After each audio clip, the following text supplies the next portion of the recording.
राति हेले हाथी भय उदला कप्तिपदा वनांचल अनंतपुर अंचल में आतंक खेलाई हाथी उपर बाराडांगुआ गाँव में 50 रु अधिक परिवार रोता बेले एवं निद हजाई दंता हाथी राति हाथी गाँव में पशि घर भांगुची धान चाउल खाइबा सह विभिन्न सामग्री नष्ट करुछि। सेहीपरि तालसरी और भुंडा साहि में 5 रु अधिक घर भांगिबा सह धान चाउल खाइछि।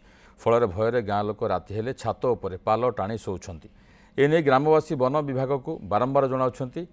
तेबे वन विभाग काँ भाँ आसी हाथी को घोड़ाइबा चेष्टा कर चली जाउछि हेले हाथी को संपृक्त अंचल घौड़ाई पारु नाही जहाकु नै गाँ लोकंकर असंतोष वृद्धि पाउछि। आम घर लास्ट घर है सेठी आगे माने फास्ट माने पहुँची सेठी माने पशि करके एपटार आम घर तले अच्छी गोटे घर सेटा पूरा भांगी सारी देछि। समय तो आम रही पारु नै घर राति आम शोई पारु नै घर এই ଗାଁ ଭିତରେ ଆମ ଗୋଟେ ଆମ ଛାତ ଘରଟା ଅଛି ସେଇଠି ଆମେ ଶୋଇ ପଡୁଛେ। ଘର ଗୁଡେ ଭାଙ୍ଗି ଦିଅନ୍ତି ଭାତ ଖାଉଛନ୍ତି ଧାନ ଚାଉଳ ବି ଖାଉଛେ।